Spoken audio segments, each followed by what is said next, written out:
through 9 months as Divas and Women's Champion, holding both championships. I mean, if you were going to crown a new champion, you would have thought it would have been Sasha Banks at WrestleMania 32, and I wonder why they didn't go through with having Sasha Banks become champion. Maybe they're waiting for the right moment, the right time, to give Sasha Banks that opportunity, because she is someone who is obviously over. And if you're looking for someone who's the answer to Charlotte's 8 through 9 month reign as champion, over, I think it was over 100, well over 100 days for Charlotte as champion, close to 200 and some odd days for Charlotte as champion. If you're looking for the answer to Charlotte's reign as champion, obviously the answer to that is Sasha Banks. And I've been no stranger to saying that I am the biggest Sasha Banks fan and supporter in the world that you can hear these days on the internet, because Sasha Banks is just finding new and innovative ways all the time to impress me. I'm coming away from every one of Sasha Banks' matches I've seen over the last year and a half really impressed, going back to her NXT days, her time spent down there, working with people like Summer Rae and even Charlotte back then. I mean, they go back quite a ways,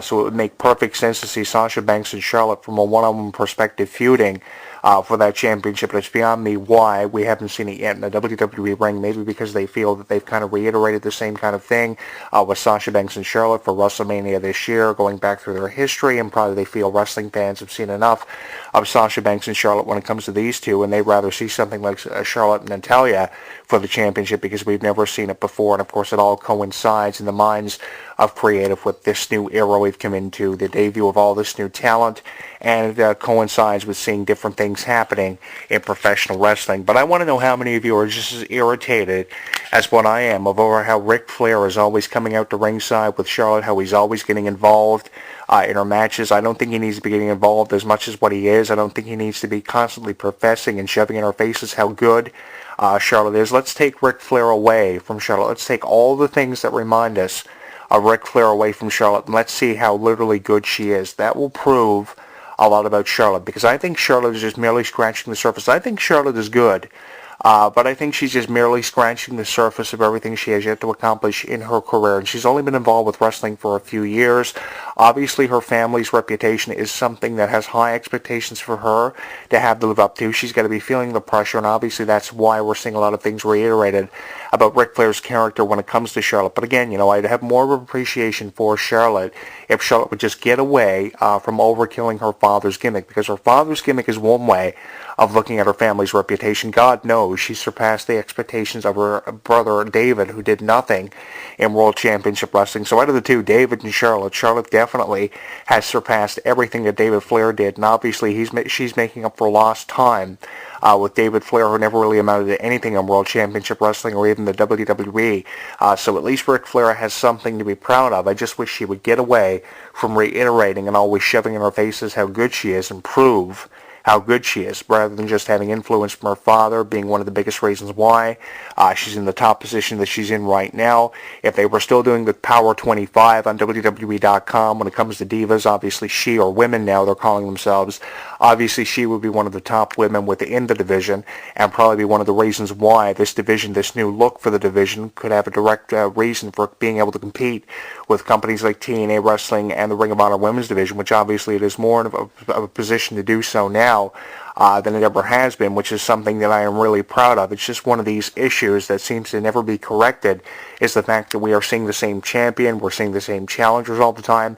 We saw it with Nikki Bella, we saw it with champions of the past that go way, way back to people like Eve Torres and Kelly holding the championship when, of course, the Diva era was in full force in WWE. I mean, we've seen the same kind of thing constantly reiterated, and it doesn't need to be happening. We need different champions, and we need different challengers, and we need to see it happening more consistently than what we are, because consistency in the way of WWE is really ridiculous, because we see the same thing often reiterated way too many times, and I hate that about how creative will just not go out on a limb and do something different from what we've seen, because we are expecting to see something that we've seen before all the time. Why not catch us off guard and give us something different in the way of Charlotte versus Sasha Banks? Yeah, we saw it on NXT, but we have yet to see it in a WWE ring, rather than seeing the same challengers and champions all the time, with the champion obviously retaining, and it doesn't look like it's going to be changing anytime soon, unless WWE creative have enough confidence in someone like a Sasha Banks. I said a couple of months ago that you had to bank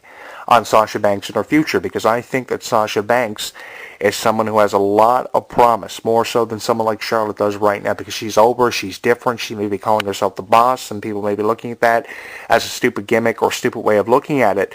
But she's someone who's obviously over. We get that from the We Want Sasha chants. They're not chanting We Want Charlotte. If they were chanting We Want Charlotte, I would understand why she's the champion. But the reason why she's champion is because she does a really good job of getting on her nerves. If she wasn't getting on her nerves and cutting promos or doing what she does and the way she goes about presenting herself, then she wouldn't be champion. But she does her job very well, and that's the reason why she's in the position that she's in. If she wasn't doing her job very well, she wouldn't be champion and be winning all the time against whoever she faces. No matter who she faces, no matter what the circumstances are, she always finds a way to escape as champion, and she will keep pulling Seth Rollins in the way of always finding ways of escaping and remaining champion until it is overkilled enough and WWE feel they have more confidence in somebody else. I know the NXT Women's Champion is supposed to be coming to Raw and SmackDown in the next couple of weeks, and she is really impressive. She's someone who you got to keep your eye on.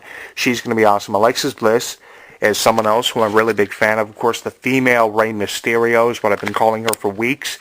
She's got a lot of promise. She's someone you got to keep your eye on. So many incredible women of the NXT Women's Division. Bayley is another one. I can go on and on and on. And if there's one division that I would recommend highly for a lot of people to check out, it would be the NXT Women's Division, because that is where it's at. When women's wrestling on WWE isn't offering us what we want to see, we go back to NXT and we watch it on things like YouTube and Hulu, and we watch it on the WWE Network, because we know that's where it's at. So that's something you have to have a lot of confidence in, and it's something I highly recommend that you take the time to check out if you haven't already, because it is an incredible thing to watch how the NXT Women's Division is getting better all the time. And that's very rarely you hear me say anything good about things like women's wrestling in the way of NXT wrestling, because you wouldn't expect to hear it. But the thing is, women's wrestling has never looked better, far better than what it does right now. Charlotte is one of the reasons why it is looking as good as what it is, because of these incredible matches she's having as WWE Women's World Heavyweight Champion and Divas Champion previously, that preceded her reign as Women's Champion in the fallout of WrestleMania. But even though Charlotte is as good as what she seems, the thing is she still has a long way to go and a lot to prove. One of the biggest underlying issues is the fact that she is following in the footsteps way too much of her father, Ric Flair, and if she would get away from that, I think more wrestling fans would have a better appreciation of just who Charlotte is. Let's find out how good Charlotte is away from her father, because this is just so ridiculous how they're always reiterating just how good Charlotte is. But at the end of the day, you kind of got to wonder, has she really proven enough? Has she really proven to us as wrestling fans just how good she is? I don't think she has.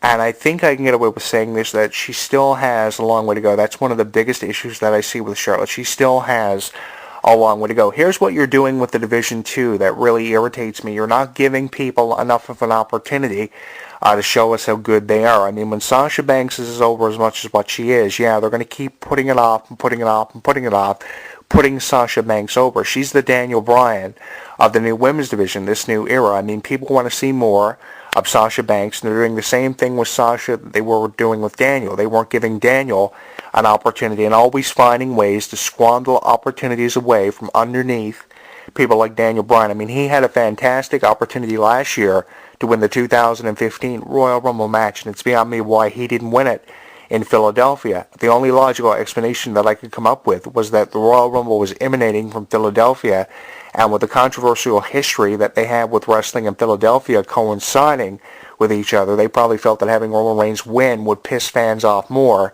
than Daniel Bryan winning and being the returning hero from his previous injury that preceded, of course, his retirement a couple of months ago. The thing is, they keep putting it off and putting it off and putting it off until the right time. So I'm hoping eventually the right time will obviously be apparent.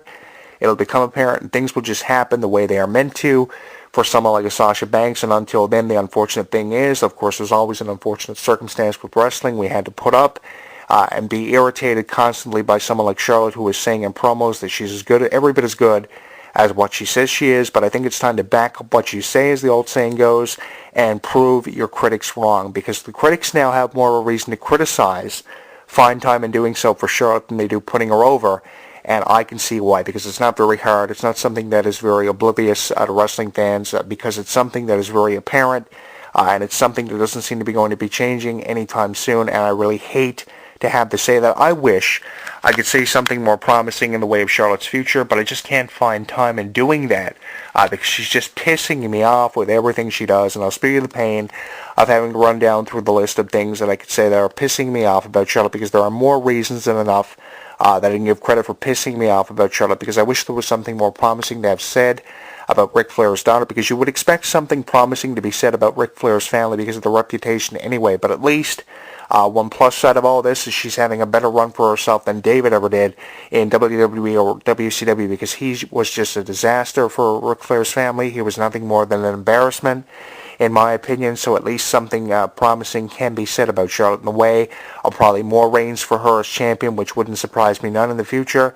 But it's going to take some time for her to have a second or third reign. For how long this reign has been, I think 8 to 9 months is sufficient enough. Of course, it was heartbreaking hearing about the retirement of someone like Nikki Bella, and obviously that was one of the biggest reasons why Charlotte's reign as champion was prolonged for as long as what it is. I think they're just waiting for the right time to give people like Sasha Banks, Becky Lynch, Alexa Bliss, Bayley opportunities to make their debuts and really break through in the division. But I mean, how much longer is this going to be put off? How much longer is Sasha Banks going to be the Daniel Bryan of the women's division? I really don't know. That's going to be up to WWE Creative, and it's going to be up to how much confidence they have. That's what it's going to come down to for someone like a Sasha Banks, who is just being overshadowed way too much by Charlotte, who I think is just being overkilled way too much, and they just have way too much confidence. Confidence overflow seems to be what's happening for someone like Charlotte, and it doesn't need to be happening. It's uncalled for, and just the way they're going about things